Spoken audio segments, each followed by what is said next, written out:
Winter has finally come. I must seek shelter before I freeze to death from the cold. A cave. Just what I need. I must get inside and make fire quickly. That's better.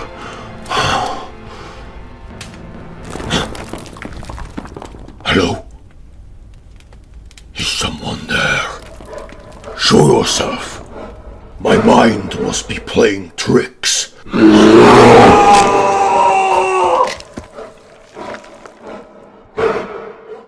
Hello and welcome. Today we're going to be building an enclosure for one of Prehistoric Kingdom's latest additions, the Cave Bear. Now we're going to be splitting this video into two separate parts. Today we'll be focusing just on the outdoor area of this enclosure. In the second part we're going to focus on building a cave. But this can't be just any ordinary old cave. No. This is a cave for the mighty Cave Bear.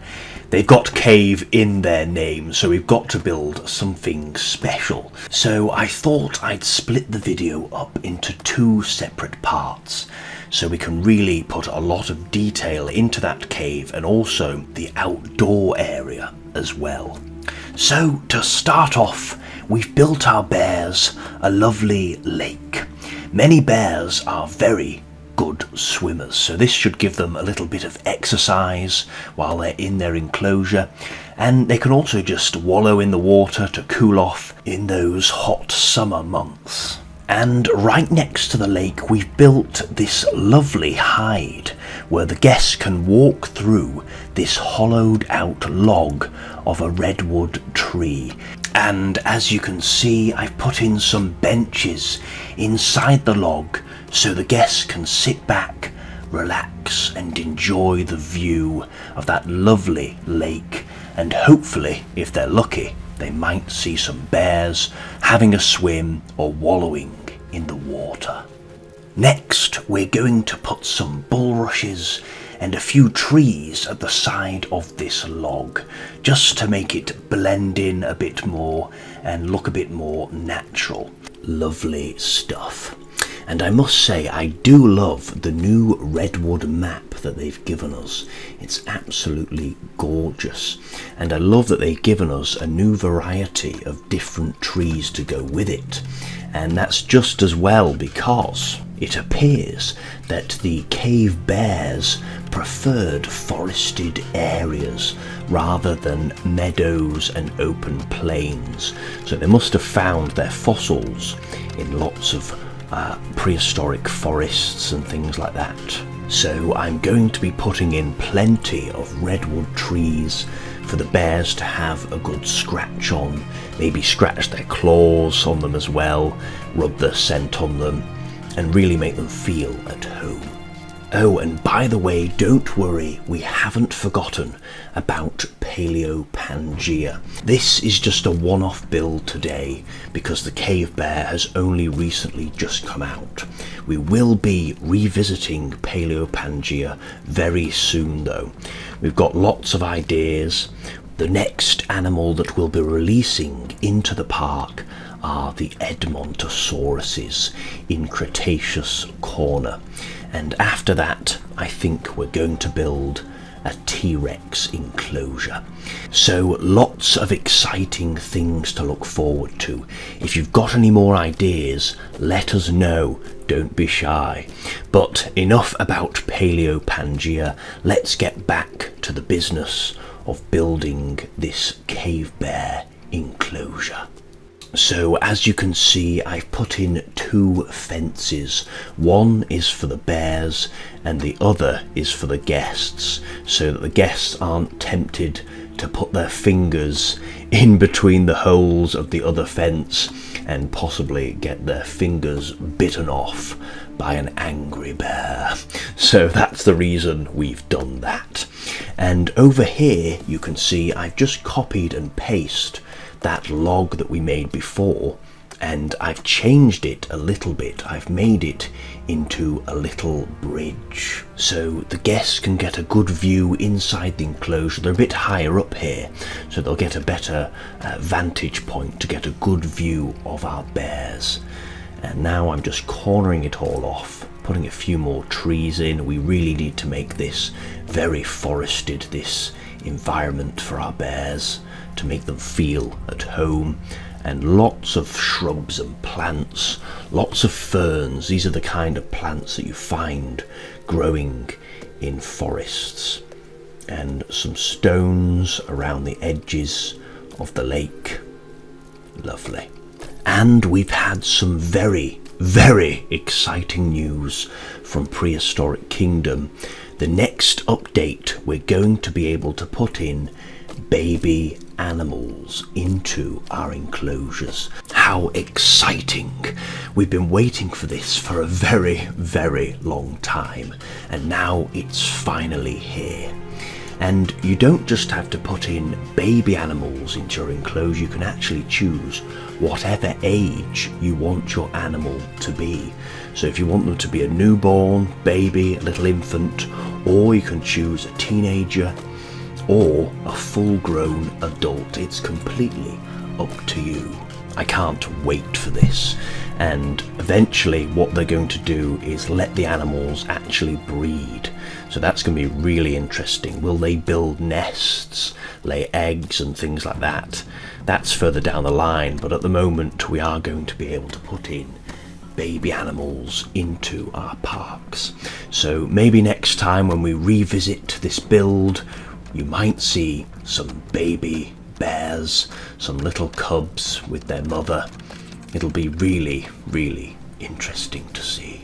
And as you can see, we put in another log over here, another viewing area. This section of the enclosure is more forested though. So we've got the big open lake, and over here we've got somewhere to give the bears a bit of privacy, a bit of shade from the sun. And you can see we put lots of branches and fallen logs and things like that.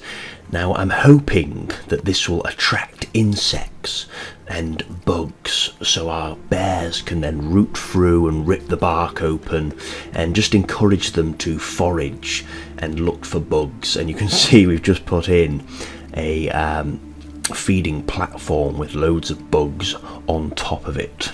Bears will eat almost anything, so we're going to give them a nice variety of different foods. We're going to put all of the foods in actually. We're going to put in fruit, veg and fish as well to make sure they've got lots of things to eat.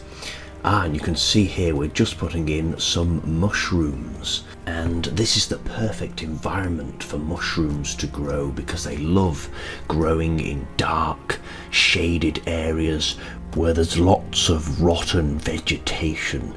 So all those logs and branches on the floor will be perfect food for them to help them grow. Anyway, that's enough about mushrooms. Let's talk a little bit about the cave bear. Let's get up some facts about this animal. So let's start off with the size. And to give you a sense of scale, we'll be comparing it with the modern day polar bear, and they are very similar in size. In fact, they're practically the same. So 3.5 meters long, and when they stand up on their hind legs they can reach 3.5 meters tall as well. Very, very tall indeed. And when you think about it, this is a brilliant adaptation because when you stand up and you're 3.5 meters tall, you can get a really good view of the landscape and spot prey from far away, rather than just, if there's vegetation in your way when you're on the ground on 4 legs. Standing up can really improve your chances of spotting some prey. Now, let's talk about the weight of this animal. So we're talking around 400 kilograms to 1,000 kilograms, which is 1 ton. 1,000 kilograms is a ton, so they can get pretty heavy, pretty darn big. And when we compare this to the polar bear, in fact, we'll compare it to the largest polar bear that has ever been recorded. This polar bear was a male and was shot in Alaska in 1960. And this male weighed just over a ton, 1,002 kilograms. And he was nearly 12 feet tall, which is 3.6 meters. What an enormous bear. Imagine coming across that in the frozen tundra. My goodness, you wouldn't stand a chance. And it's worth noting that the polar bear is the largest land carnivore on the planet today. So this cave bear really was a big animal. Imagine our ancestors. You're wandering through the frozen ice age landscape. You're freezing and you spot a cave and you think, fantastic, we can escape the cold. And you wander in there, maybe you light a little bit of a fire so you can see and explore the cave, and then, to your horror, you come face to face with this monster at 3.5 meters tall, just standing there. How scary would that be? I mean, my God, it'd give you nightmares. And imagine you went in the cave, set up camp, went to sleep, and then a bear came in and found you there. Oh my goodness. And we did compete with these bears for shelters, because humans were living in caves and these bears were living in there as well. So we definitely would have come across them. It must have been absolutely terrifying. Imagine you'd already seen one. Every time you enter a cave, you'd be dreading it. You'd be tiptoeing in, so nervous of waking up a sleeping bear. And imagine you'd never seen one before. Your tribe had never come across one of these bears. And then all of a sudden you walk in the cave and this monster just erupts, a massive bellowing roar, and just stands up towering over you. Oh my God, it must have just been absolutely terrifying. I can't even imagine how terrifying that must have been. I'm just going to give you one more comparison, just to make you realise just how large this animal really is. The tallest man to ever be recorded, Robert Pershing Wadlow, reached a height of 8 feet and 11 inches. This bear has still got almost 4 feet on top of him. Just, it's absolutely enormous. This bear really is a force to be reckoned with. Now, they lived in Europe and Asia during the Pleistocene, and they became extinct around 24,000 years ago. They're not sure why they went extinct. It could have been because of climate change. As the Ice Age came to an end, the bear just became extinct. It couldn't cope with the change. Or there are some theories that they were hunted to extinction by us. So maybe it was because we were competing with these bears for real estate. We wanted somewhere to live and the bears wanted somewhere to live, and maybe that's why they were hunted off. But who knows? What do you think? Let me know in the comments down below. Do you think it was us that killed them off, or was it the climate? Another interesting fact about these bears is they were mostly herbivorous, so a bit like the giant panda. Their teeth, their dental traits suggest that they ate abrasive-like plants. So maybe I need to get rid of those bugs and not bother putting any fish or meat in for these bears. Instead, I'll just put in some fruit and some vegetables for them. Another interesting fact is that they used to hibernate through the cold, harsh winter months, very much like some of their relatives do today. They wouldn't migrate like other Ice Age animals like the woolly mammoths. The bears would stay behind, find a cave and hibernate in it. and it's said that they could become incredibly aggressive if they were disturbed during this time. You can imagine the bears fast asleep, trying to sleep through winter, and next minute you've got a load of people coming in, making an absolute racket and waking you up. It must have been incredibly annoying and very, very frustrating. So I can understand why these bears got so angry and aggressive at our ancestors. There must have been many, many a time when they both ran into each other and it kicked off big time. Sometimes the bear may have won, sometimes our ancestors may have won. If only our ancestors knew how to write at the time, I'm sure we would have got some epic stories and some incredible tales of people fighting off bears, people who lost their lives. But unfortunately, writing hadn't come about yet. In fact, I don't think there was such thing as a language at this point. Maybe just some grunts and some growls to each other that meant certain things to them. But yeah, we don't have any records of writing at this point in time. But there is something we do have. We have some beautiful cave paintings, some beautiful drawings and illustrations of the animals that they were sharing the land with. And some of these paintings are still here today. You can go to some caves and actually still see the paintings on the walls from over 10,000 years ago. How mad is that? They're still there today. So that's our only documents from our ancestors that they left behind at this time. And not only are they beautiful, they're also incredibly valuable because they have a lot of information in these drawings. They let us know what animals were around at this time, and they also let us know what animals we were eating, because you can see a lot of these paintings, they have hunters throwing spears at certain animals, so we know what animals they were hunting. It's almost like a prehistoric snapshot in time. Our ancestors didn't have phones or cameras, so the best they could do was draw it on a cave wall for us to find thousands of years later. It's pretty remarkable when you think about it. And we are coming close to the end of this enclosure.